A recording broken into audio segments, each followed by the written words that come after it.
Hey, Overeers, George here to talk about something that baffles me for the weirdest reason. And with my first impression videos, I focus mainly on anything that's newly or recently released, because with my normal reviews, can't really I don't get around to actually reviewing the newer stuff because it takes me a while to get through games. So that's why I do the first impressions, obviously, so that way you can get my opinions on the newer stuff as quickly as I can possibly get it out. So, as much as I play a bit, and then I record this. I'm saying this because what I'm about to say to you might baffle you just as much as it baffled me. I'm looking at a PSP game, a recently released PSP game. And what baffles me even more is that I grabbed this game at an EB Games, sorry, at a GameStop. They fucking changed things over. But I grabbed it at a GameStop that no longer carries PSP games because they're a smaller store. But yet this one was there. So, what? But, assuming that you didn't look at the title of the video and you just clicked on it because people do that, I guess. I'm talking about this game right here, which is called Sweet Fuse at Your Side. Sorry, it's Sweet Fuse at Your Side. There's no colons there to separate it. Sweet Fuse at Your Side. And who the fuck is that person? Clearly I'm not that far in the game. But what an interesting game. I had very mixed feelings about this, and I love when I play games where I get a mixed feeling about it, but then it quickly changes before I ever get around to doing the video for it. I love games that do that because I get to say something more about it. Okay, at its core, Sweet Fuse is a visual novel based game. If you never played a visual novel game, essentially, a lot of the game is told through story and dialogue. It's dialogue heavy, and for the most part, and they're really difficult games to pull off because they have to carry your attention, and they have to be interesting enough that you're willing to read pages and pages of dialogue, with gameplay being choosing an option and watching your consequences of your actions act out. So, that's what a visual novel game is. And I saw, you can see, I don't know, camera game, yeah. So you see that little name, that company right there? If you recognize this, then you know you're in good hands, because that company has done some really cool games, like the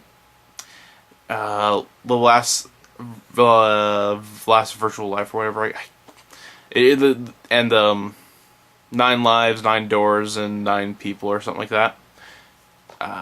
They've done those games, and those are fantastic fucking games. They're on the DS and the 3DS. And they've done some fighting games too, and they're hand-drawn ones, and they look gorgeous. Yeah, I've yet to play them, but I've seen stuff on them. And I don't have one near me to just pull up and be like, there, see? But it's one of those companies, you see their logo, and you're just like, I gotta check them out. Next to Nippon Software, Xseed, and there's another one that I can't remember off the top of my head right now. But you know what I mean. So yeah, it's where was it going with that? I don't even know. I was just explaining things. But plot of the game. So you play as a game designer's niece, and the game designer's name, I can't pronounce it for the life of me, but for some reason that name seems very familiar, and I meant to check it up, and I didn't. But I'll see if I can get that on the camera there. Okay, there we go. Pointing at the name right there. Can't pronounce it, but it looks really familiar, and I think he worked with Capcom, and he was known for the Mega Man series. But now he's doing something else called like Mighty Number 9. Or at least that name looks that familiar. If it is, that's even cooler. Point being is, you're this game designer's niece, and your uncle decided to open a theme park based off his favorite video games. So, opening day, you're obviously you're invited because you're related to the guy, and there's a bunch of other people there, press, relatives, staff, and whatnot, for this grand opening for this fantastic amusement park that's based off video games. How cool does that fucking sound? So, everything looks like it's going to go alright, but then this this pig thing, which, right there, you see that pig guy with a cigarette? He basically, like, captures the park managers in them as hostages, and he's like, I'm going to pick 7 people who are going to have to save this park, or else if they fail, I kill the hostages and I blow this park up. And then obviously, your character volunteers to be one of the 7 people, because your uncle's in danger and you want to save him, because that's how awesome shit is. So, and then 6 other people you find out, and he puts you through these challenges in each of the different areas of the amusement park, and that's essentially the game. Is you try to make choices to save everyone, including the hostages, including the park, including your party, and that's basically it. It's done in that visual novel style, so like, you'll be presented with a choice at some point during the story. You make a decision, and you see where your actions lead you.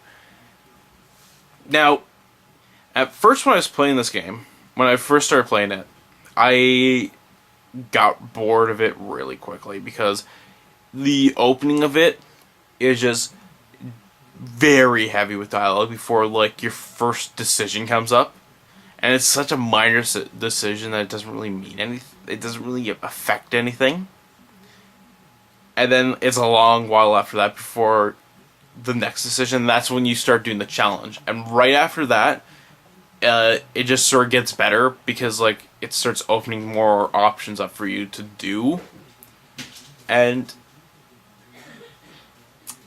it's nice that it gets better, but you have to suffer through a lot of just setup. A lot of setup. And it's just, I don't think anyone will be willing to sit through a lot of that. Or at least the average person. People who like visual novels will definitely sit through it. Because if you've played a visual novel before, you're used to probably sitting through like an hour of text before like a decision comes up. And then like another like while of text before it opens up to more decisions. That's like a norm for visual novels. But a lot of visual novels aren't like packaged and released or even have a physical copy. A lot of them are like online distributions, like through marketplaces like PSN or Xbox Marketplace or something like that, or Steam or something, where people who are looking for those games will only really find them. When you have it packaged and sealed and like presented in a store, you see that you see this, right? You'll see this among the PlayStation games. This thing catches your eye. 1, because it's a freaking pink box, and 2, something interesting's happening here, because this looks interesting. And then you read the back, and it tells you, legendary game developer. He opens this theme park, and then shit happens. And you're like, fuck, that sounds freaking awesome. And then you go and play it, and you sit there for like an hour reading text before anything happens. people aren't going to be like the normal person isn't going to be too engaged in it. You know, I love visual novels, but I do see this perspective, and I do often tend to get sucked into that perspective where something is not working too well, and I know other people it's going to be even worse. Sticking through the game, though, and it starts getting really interesting and a lot of fun, but there's a lot of stuff you gotta read.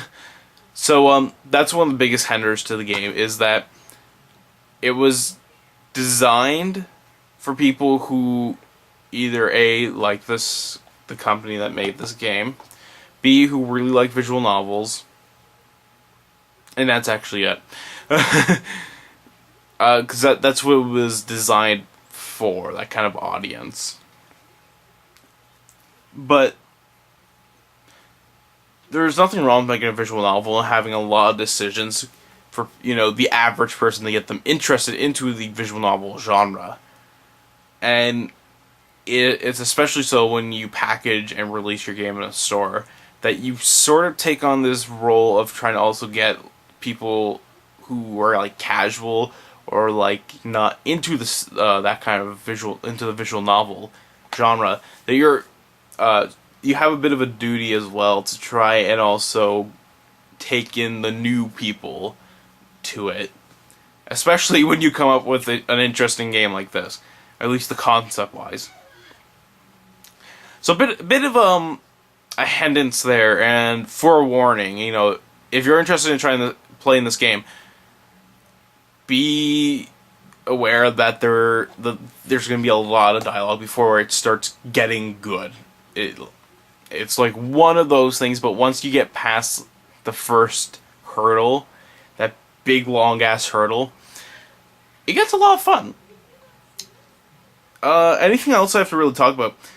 There is voice acting. It's Japanese. You know, that's nothing really new for the most part.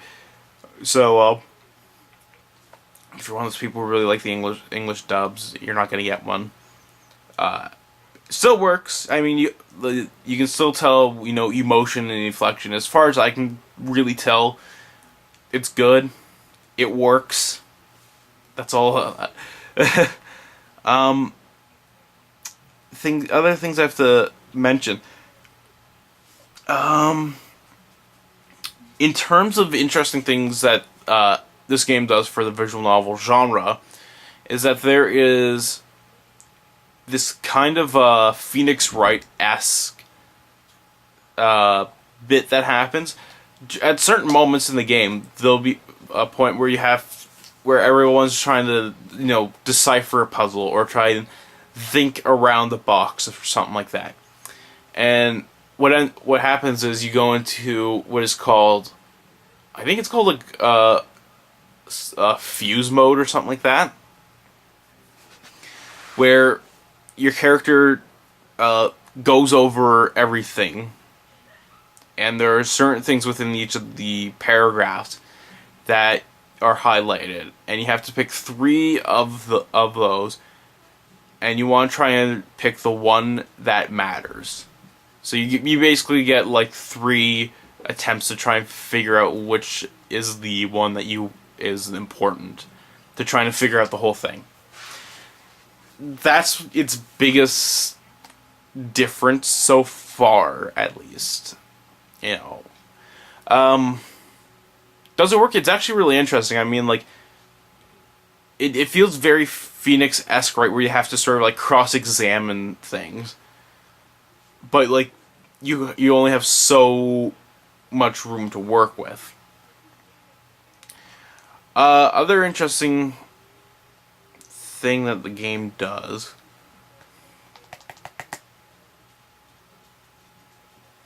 No. Beyond that, it's your standard visual novel.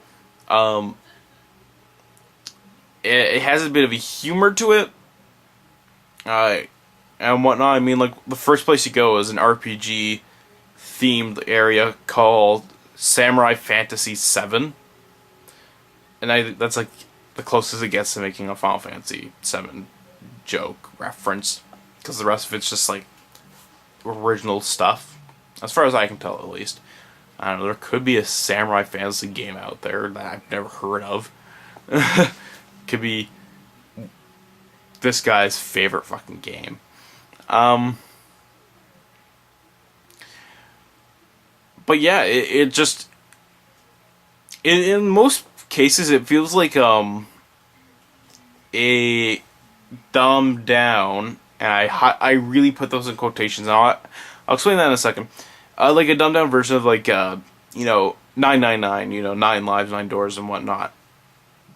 Because it has that sort of feeling to it, not gameplay wise, but it has that feeling to it where you're trying to go against the clock sort of thing, but you're not really going against it, but you get that feeling, and the overall atmosphere of the game centers around that kind of thing where you are like limited with time. It has that kind of feeling to it, but it's easier because you can see things not miles away, but like you'll get presented problem, and at first you won't really get it, but then they start doing things to try and give you like the clues and whatnot, and then you start understanding like things. For instance, and this isn't a spoiler at all, so don't worry. There's this part in the game where you have to.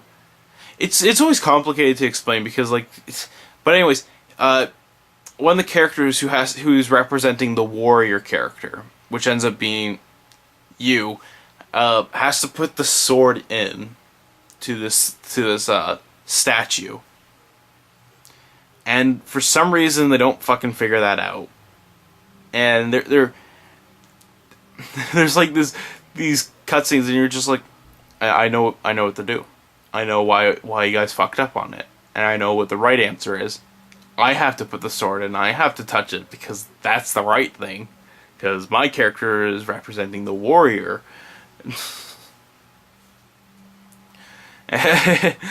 So, it's little things like that where you can start seeing them a little bit ahead of time, but at the same time, it's not like they're quickly you can get them, for the most part. There's a lot of times where you have to just get a couple clues together before you start figuring out what the fuck you have to do.